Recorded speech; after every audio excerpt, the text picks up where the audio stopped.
हम अपने कौन दूतिका की आगे की पंक्तियां पढ़ेंगे। पंक्तियां में आपकी कल आपने पढ़ा है 21 नंबर तक और आज पढ़ेंगे 22 से। लिखा है कि बैठे नीचे जिस पिटक पे श्याम होवे उसी का।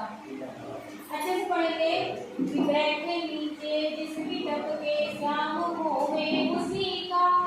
कोई पत्ता निकट उसके नेत्र के ले गिराना, यो प्यारे को विदित करना चातुरी से दिखाना, और मेरे चिंता विदित चित्त का क्लांत हो कांप जाना। राधिका कौन दूतिका को समझाती है कि हे कौन दूतिका, यदि मेरे आराध्य किसी वृक्ष के नीचे बैठे हो तो उसी वृक्ष का कोई पत्ता लेकर आना और मेरे आराध्य के नेत्रों के सामने ला करके उसे हिलाना,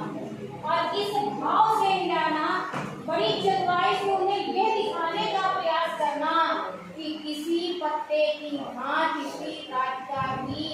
आपके वियोग से आपकी चिंता में नित्य प्रति कांपती जाती है। मेरे चिंता राधा क्या करती है, आपकी चिंता करती है और विजित चित्त कांत हो कांप जाती और दुखी होकर के कांपती जाती है कि सूखी जाती मलिन लतिका जो धरा में पड़ी हो, तो पाँव के निकट उसको श्याम के ला गिराना, अयो सीधे से प्रकट करना प्रीति से वंचिता हो, मेरा होना मलिन आंसू से निष्ठिजाना। राधिका कौन दूतिका से बताती है कि ये कौन दूतिका, यदि कोई लता धरती पर पड़ी हो, पृथ्वी पर पड़ी हो, तो उसे भी मेरे आराध्य के चरणों के पास ला करके रख देना चाहिए और सीधे सीधे उन्हें यह प्रकट करने का प्रयास करना, सीधे सीधे उन्हें यह बताने का प्रयास करना कि किसी सूखी हुई लता की भांति श्री राधिका भी नित्य प्रति मलिन और सूखी सी जा रही है। अर्थात जिस प्रकार ये लता डाल से टूट करके सूख गई है, मलिन हो गई है, उसी प्रकार आप उसे बिछड़ करके श्री राधिका भी मलिन और सूखी सी जा रही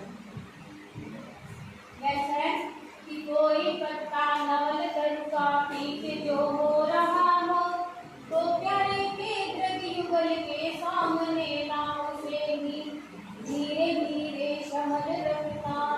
उन्हें हो बताना, पीला होना प्रबल दुख से कोशिका सामना। श्री राधिका जी कौन दूतिका को समझाती है कि हे कौन दूतिका, यदि किसी नवल तल का कोई पत्ता पीला हो गया हो तो उसे मेरे आराध्य अर्थात श्री कृष्ण के नेत्रों के सामने ला करके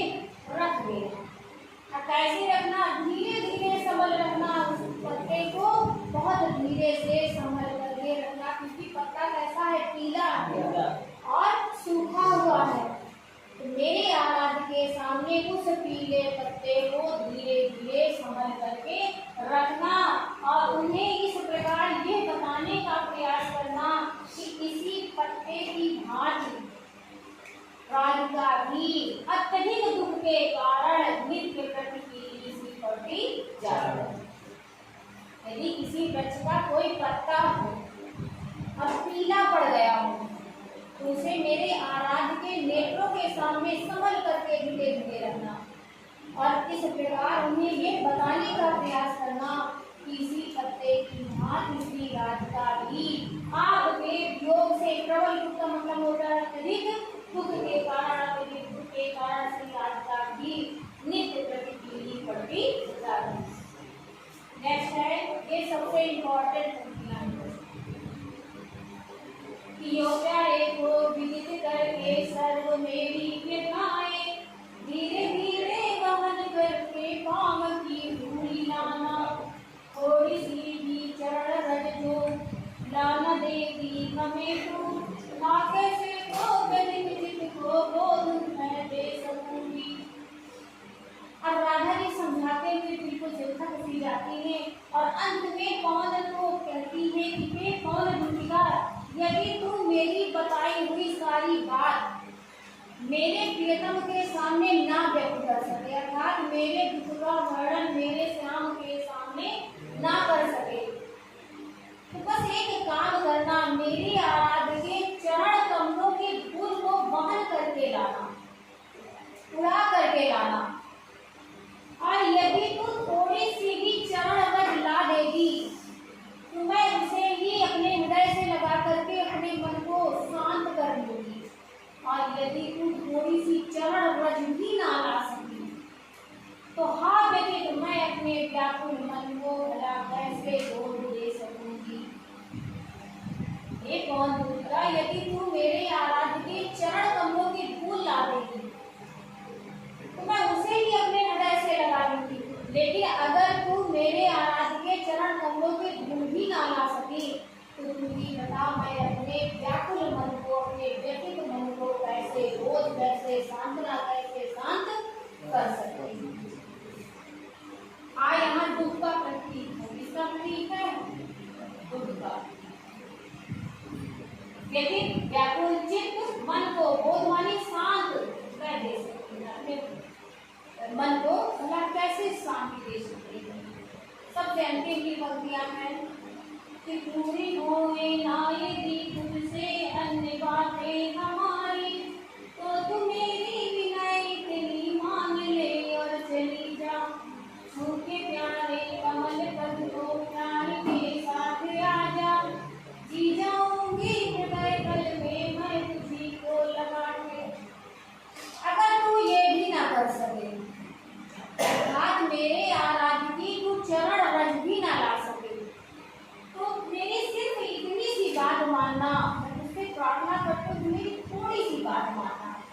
मेरे आराध्य के चरण कमलों को छू करके चली आना। पूरी होवे ना यदि तुझसे अन्य बातें, यदि तू मेरी राधिका को मूर्तिका से कहती है कि यदि तू मेरी अन्य किसी बात को पूरा ना कर सके तो सिर्फ मेरी एक ही विनती है, एक ही प्रार्थना है, मान ले और मेरे आराध्य के पास जा और मेरे आराध्य के चरण कमलों को स्पर्श करके, छू करके